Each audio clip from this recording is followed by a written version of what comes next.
Satu kemampuan aneh Marc Marquez bisa jadi kartu as di sisa musim MotoGP 2024. Pembalap tim Gresini Racing, Marc Marquez, membuka peluangnya menjadi lebih lebar di MotoGP 2024 setelah dua kemenangan beruntun. Marc Marquez mendekatkan diri ke puncak klasemen menyusul kemenangan yang diraih dalam balapan terkini pada seri ke-13 GP San Marino sepekan lalu. Tersandung di kualifikasi karena terjatuh, Marquez mengonversi posisi start ke-9 yang tak ideal dengan finish kelima saat sprint dan kemenangan saat balapan GP. Kemenangan pada balapan hari Minggu di Misano membuat Marquez telah mengumpulkan 67 poin dari maksimal 74 poin yang bisa diraih dari dua seri terakhir.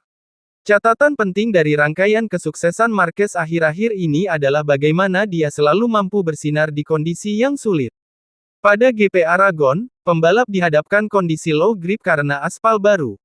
Adapun pada balapan GP San Marino adalah dalam kondisi hujan yang turun sesaat di tengah balapan. Kedikdayaan Marquez tersebut mendapatkan pujian dari mantan pembalap, Neil Hodgson, dalam analisisnya di TNT Sports. Hodgson menyoroti kemampuan Marquez untuk mengalahkan naluri manusia untuk berhati-hati saat situasinya tidak mudah. Menariknya, kebiasaan Marquez untuk terjatuh justru jarang terjadi pada saat itu. Biasanya ketika dia melakukannya, itu lebih sering berhasil daripada gagal, ucapnya merujuk perubahan Marquez menjadi bintang saat kondisinya sulit, dikutip dari Crash.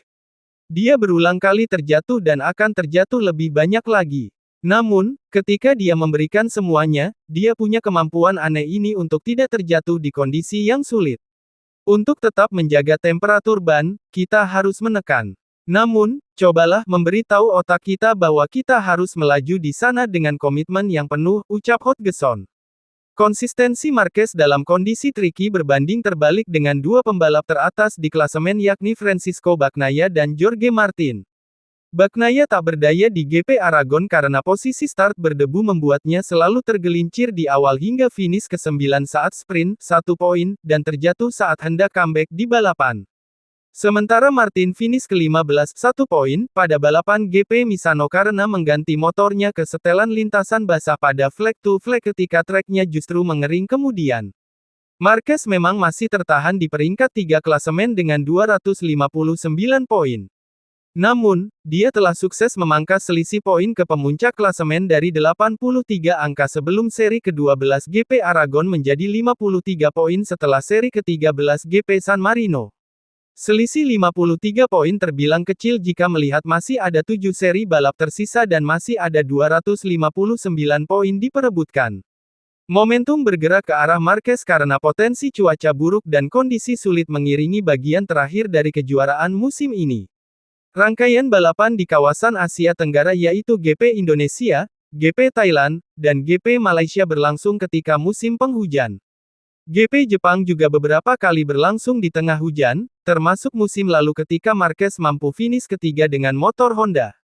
Sirkuit Phillip Island yang menjadi venue GP Australia juga terkenal karena cuaca yang tidak bisa ditebak serta kondisi yang dingin dan berangin. Keuntungan makin besar bagi Marquez jika persaingan untuk gelar juara berlangsung hingga seri terakhir di Valencia. Cuaca dingin menjadi tantangan di Valencia. Selain itu, sirkuit Ricardo Tormo yang menjadi arena punya jalur berlawanan arah jarum jam, kesukaan Marquez. Kendati Marquez tak mau sesumbar soal kans juaranya musim ini, kepercayaan dirinya teramati oleh jurnalis Pitlane MotoGP, Simon Cravar. Anda lihat raut wajah Marc ketika ditanya apakah dia berada dalam persaingan untuk gelar juara, ucap Cravar. Dia bilang tidak bisa melakukan kesalahan lagi. Niat yang terlihat dari wajah Marc dan levelnya sebagai pembalap kita tahu seperti apa, saya akan khawatir jika saya yang menjadi lawannya, ucap Cravar.